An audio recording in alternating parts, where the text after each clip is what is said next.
The wind was the first thing they noticed. It came down from the Andes in long, whispering waves, pushing grains of salt across the dry earth. The air smelled faintly of minerals, like iron, like rusted water. Nothing moved except the wind. No trees, no birds, only stone and sand stretching for miles. Dr. Elias Romero stepped out of the truck and looked up at the mountain. It was not tall compared to the other peaks around it, but it stood apart, round and wide, like a sleeping animal. Its top was flat, its color pale gray. In the morning sun, it did not shine. It absorbed the light, like ash. "This is it," said Valeria, his assistant. "Cerro de los Silencios, the Silent Hill." Elias had read about it in old reports. A volcano that wasn't a volcano. No recorded lava, no glowing rocks.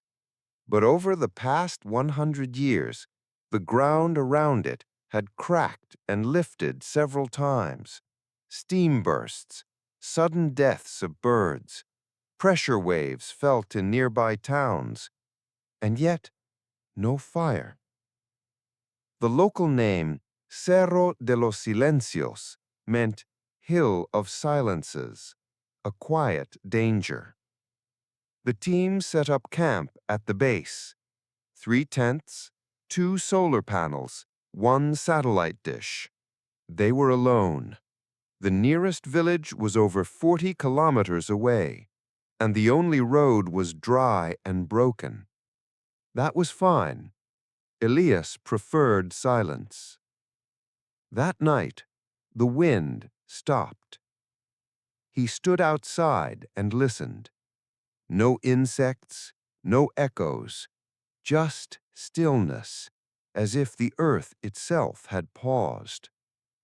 Then a low sound, deep, like something turning in sleep, far below the surface. It lasted for just 3 seconds, a vibration, not a voice, but it stirred something in his bones. Valeria stepped out beside him. "You heard it too," she said. He nodded. "It's not magma. It's something else." She looked up at the crater. "What kind of volcano that doesn't burn?" He didn't answer. Not yet. Behind them, the mountain gave off one thin breath of steam, white, cold, and soundless. The next morning brought dust, not the soft kind that settles on furniture, but thick, dry gusts that moved in sudden sheets across the valley. The sky remained pale, the wind faster than before. The mountain looked calm, but it felt watchful. They drove to the northern slope to take samples of the soil near an old fissure, one that, according to records, had opened briefly in 1997 and then sealed itself again. As they worked, a figure approached from the south, a woman in a wide hat wrapped in woven cloth the color of earth and smoke. She carried a walking stick and moved slowly but steadily through the wind. Valeria stepped forward to greet her. The woman introduced herself as Suma, a Quechua villager from the other side of the ridge. "I saw your smoke," she said, "so I came." "Smoke?" Elias asked. "We haven't made a fire." She nodded toward the mountain's side. "Not yours. It's smoke." They all turned. From a narrow crack near the summit, a thin trail of vapor was rising. Not black, like ash. Not white, like steam. It shimmered with a slight yellow hue and curled unnaturally against the wind. "It does that before the ground gets sick," Suma said calmly. Elias raised an eyebrow. "Sick?" She sat on a rock, unbothered by the dust. The animals move away. Birds fall. Once, the water turned bitter for a week. No fire, no rocks, but the earth breathes something strange, and we leave until it finishes. Elias listened carefully. How often does this happen? Maybe 20 years, maybe 30, never more than once in a person's life. They invited her to their small camp. Over tea, she told more stories of sudden winds, of goats with burned noses, of a mountain that warns without roaring. There is no lava here, she said, but the mountain speaks in other ways. You must learn how to listen. That night, Suma stayed by the fire. The wind died again. The stillness returned. At midnight, a sound came from the slope. Not loud, but sharp. A single crack. The kind of sound dry wood makes before it snaps. They ran outside. No light, no smoke. But on the western face, a new line had appeared in the rock. A perfect zigzag, fresh and deep. Steam hissed faintly from its center. Elias stepped closer, careful. The air was warm here. Not hot, not burning. Just strangely warm, as if the mountain had opened an eye. Valeria touched the stone's edge and pulled her hand back quickly. It's wet, she said, but not water. Elias smelled his gloves. A strange scent, like sulfur and something metallic. He looked back toward the camp. The volcano had spoken, not with fire, with breath. The days that followed were tense. Each morning, the wind returned, stronger and colder. Each night, it vanished without warning. The cycle was unnerving, not natural, not regular. The mountain felt like a chest rising and falling, breathing in, breathing out. Suma remained at the camp. She said little, but watched everything. Valeria and Elias placed seismic sensors around the new fissure, small black boxes sunk halfway into the ground, listening for tremors. They also set out gas readers, machines that could detect methane, sulfur dioxide, and other volcanic gases. After 48 hours, the data came back strange. The mountain wasn't releasing heat. There was no increase in temperature, no signal of rising magma. Yet the ground pressure was rising, and fast. It was like the earth beneath them was swelling without heat. Valeria stared at the screen. "This doesn't make sense," she said. "It's like a balloon inflating with nothing inside." Elias nodded slowly. "Or something we can't measure." That evening, they returned to the fissure. More steam, thicker this time, and a low hum. Not a sound exactly, but a feeling in the chest, a vibration. Suddenly, the gas meter began to beep. Valeria checked the screen. CO2 spike, sharp, 10 times baseline. Elias pulled her back. "Time to leave." They stepped away carefully, not running. Behind them, the fissure hissed louder, then grew quiet again. That night, they studied the results. One chart caught Suma's eye. "What is this?" she asked, pointing. "A gas graph from the last 6 hours," Valeria said. Suma traced the curve with one finger. "This shape, it's like the marks on the old stones near my village." "What kind of marks?" Elias asked. "Spirals, circles. They say they show the mountain's breath." The next day, they followed her back to her village. It was small, only 12 families. At the edge stood a flat stone with carvings. Spirals, yes, and also sharp angles that look like cracks.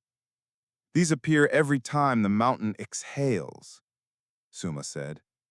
"You mean erupts?" Valeria asked. "No," she said softly. "Erupt is for fire. This is something else. They called it The release, a word that didn't mean danger, but change. A time when the mountain shifted its weight, not with fire, but with pressure and air. That evening, a storm rolled across the valley. Wind screamed across the salt flats. Lightning cracked, far but bright. Then a deep vibration underfoot, longer than before. The camp lights flickered. The ground lifted once, only slightly, like a breath held tight, then silence. They ran outside. Above, from the flat top of Cerro de los Silencios, a pillar of vapor rose straight into the storm clouds. No sound, no lava. But as the light flashed again, they saw something shining in the steam. Crystals, salt crystals, carried upward in the vapor, reflecting light like glass. The mountain was not spitting fire. It was exhaling its past, one breath at a time. Morning came pale and still. The storm had passed, leaving behind silence and a fine white dust that covered everything: tents, stones, boots. But it wasn't ash. It was salt. Tiny crystals coated the ground, soft and dry, like snow that didn't melt. When Elias brushed it from the camp table, it sparkled in the morning sun. Valeria collected samples and examined them under the portable microscope. These aren't just surface salt, she said. They came from deep underground. See this layering? She showed the cross-section, thin bands of trapped particles, like rings in a tree. Some layers were nearly black. Ancient, Elias murmured. But how did it rise? They drove back to the fissure site. It had widened. The zigzag crack now formed a shallow channel, as if the mountain were creating a pathway to breathe more easily. Thin vapor still drifted upward, but it smelled different now, sweeter, with a trace of something metallic. They followed the channel up the slope. The air grew cooler, yet the ground underfoot remained oddly warm. And then, just beneath the summit, they found something new. A small cavern, no more than 2 meters high, had opened at the mountain's side. Inside, white walls, not rock, not ice, salt. Natural salt pillars stood in strange arrangements, some twisted like ropes, others smooth like frozen waterfalls. The walls glowed faintly in the sunlight that filtered through the opening. At the center, steam curled gently from a shallow pool of clear liquid. Valeria leaned closer and whispered, "It's beautiful." Suma stepped beside her. "This is where the mountain remembers." Elias blinked. "Remembers what?" She pointed to the pool, the sea that lived here before the mountain. It sounded impossible, but the maps confirmed it. Millions of years ago, this region had been underwater.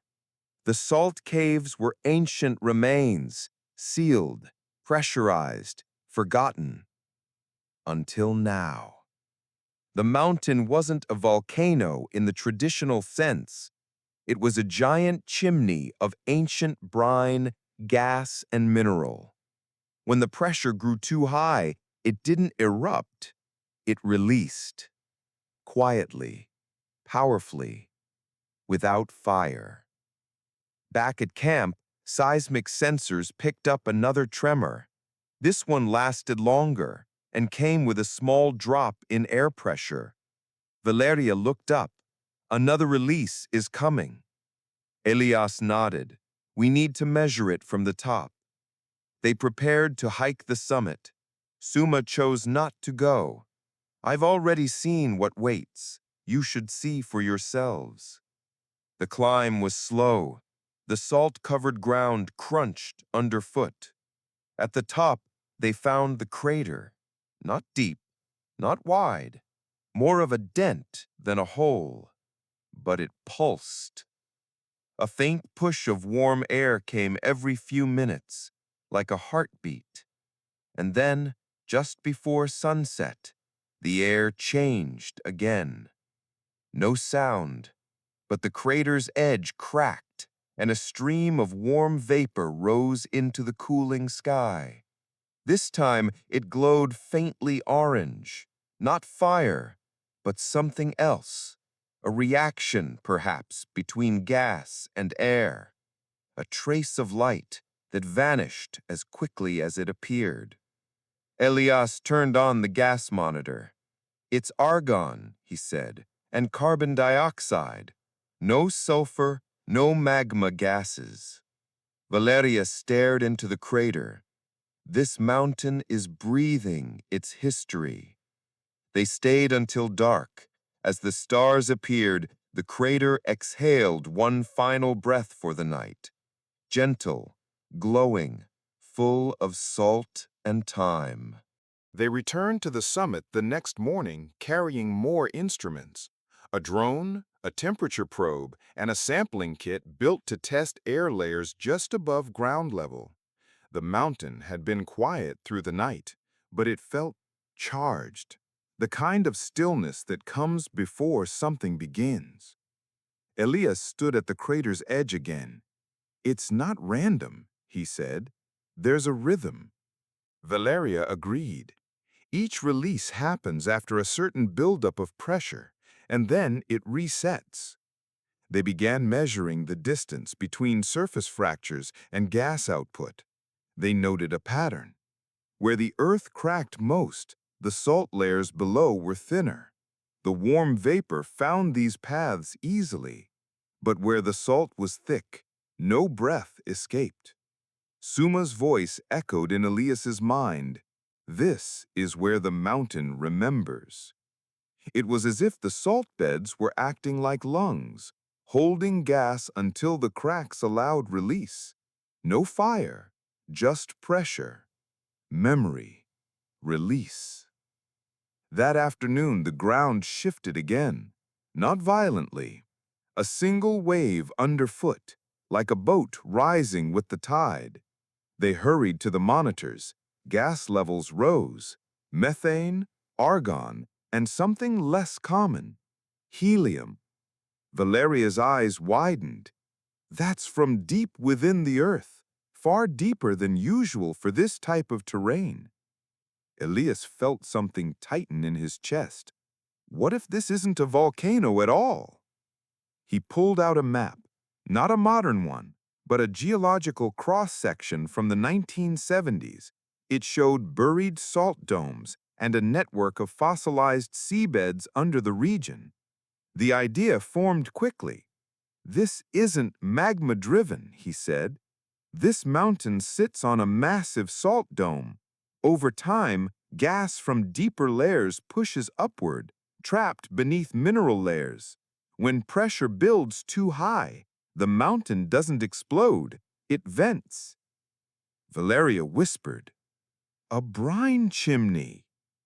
They both looked at each other. A volcano made of salt and gas. The drone flew over the summit, capturing footage of the crater as it pulsed again, stronger now. The vapor was denser, tinged slightly green. Elias gasped. "It's about to release again, but bigger." They moved back to a safe distance. Moments later, the ground beneath the summit buckled. Not a collapse, but a shift. The crater cracked open wider, and from its center burst a roaring column of colorless gas. It shot upward silently, scattering salt crystals like feathers into the sky. Then came the sound, delayed, like thunder after lightning, a long, deep whoomp, felt more than heard. The air rushed outward. In the camp below, Suma stood facing the mountain. Her shawl blew back, but she did not move. She closed her eyes. Above, the steam lifted into the clouds, but within it, Something shimmered. Small flakes of salt, yes, but also tiny shapes. Hexagons, spirals, geometric forms that hung for only a moment, then vanished. Valeria caught one on a black cloth. She held it up. "It's a mineral structure," she said. "Formed in the gas?" Elias stared. "Or released from deep storage." The eruption lasted 12 minutes. No lava, no ash, no fire. Only the silent breath of the earth carrying ancient salt into the sky. The mountain was quiet again, but the land had changed. Where once the summit had been a soft bowl, it now held a wide, shallow depression, like the open mouth of something that had finally spoken. Crystals littered the ground, catching sunlight in unexpected flashes. The air was dry, but tinged with something electric, like ozone after a storm.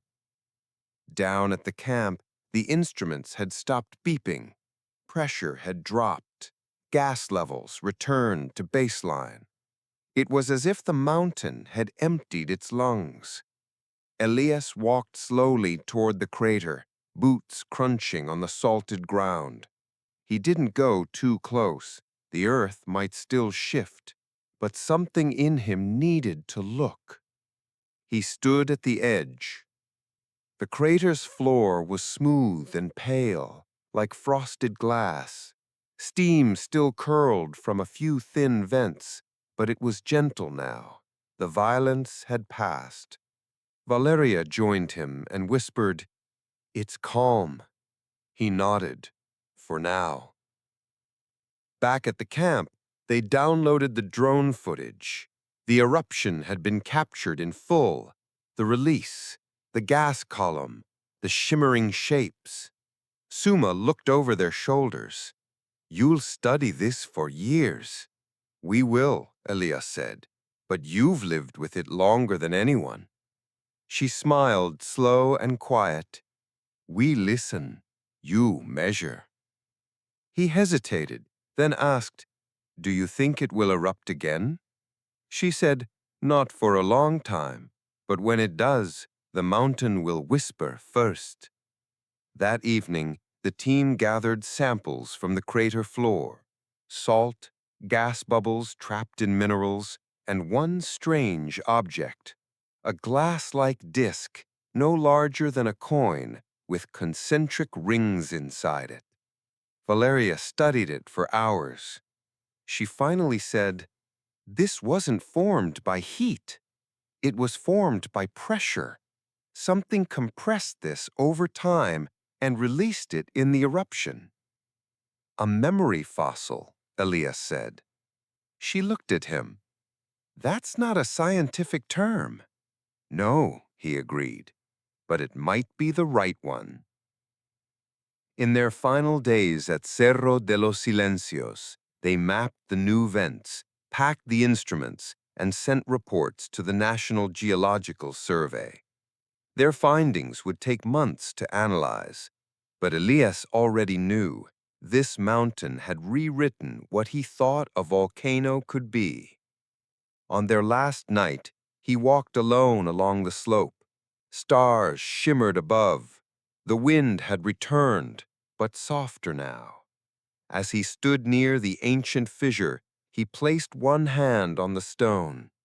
It was still warm. The mountain slept again, but not in silence.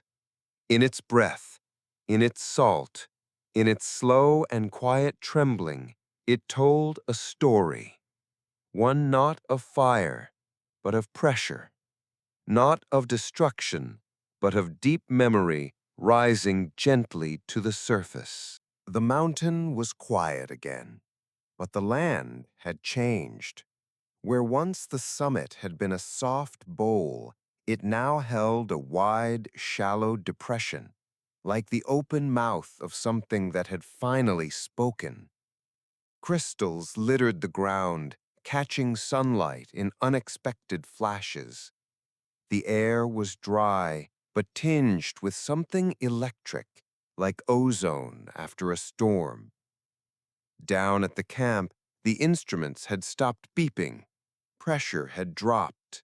Gas levels returned to baseline. It was as if the mountain had emptied its lungs.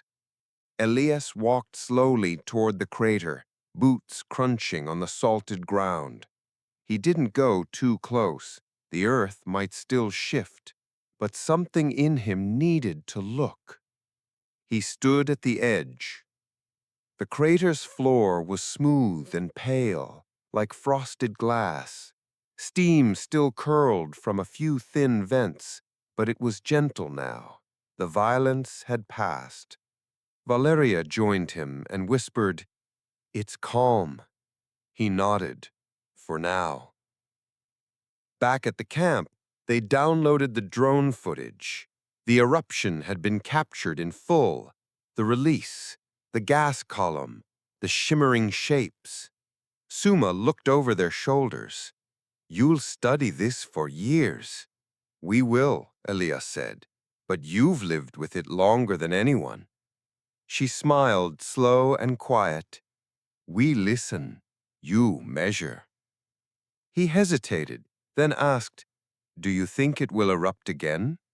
She said, "Not for a long time, but when it does, the mountain will whisper first." That evening, the team gathered samples from the crater floor: salt, gas bubbles trapped in minerals, and one strange object, a glass-like disc, no larger than a coin, with concentric rings inside it. Valeria studied it for hours. She finally said, "This wasn't formed by heat. It was formed by pressure. Something compressed this over time and released it in the eruption." "A memory fossil," Elias said. She looked at him. "That's not a scientific term." "No," he agreed, "but it might be the right one." In their final days at Cerro de los Silencios, they mapped the new vents, packed the instruments, and sent reports to the National Geological Survey. Their findings would take months to analyze, but Elias already knew this mountain had rewritten what he thought a volcano could be. On their last night, he walked alone along the slope. Stars shimmered above. The wind had returned, but softer now. As he stood near the ancient fissure, he placed one hand on the stone. It was still warm. The mountain slept again, but not in silence. In its breath, in its salt, in its slow and quiet trembling, it told a story. One not of fire, but of pressure. Not of destruction, but of deep memory rising gently to the surface.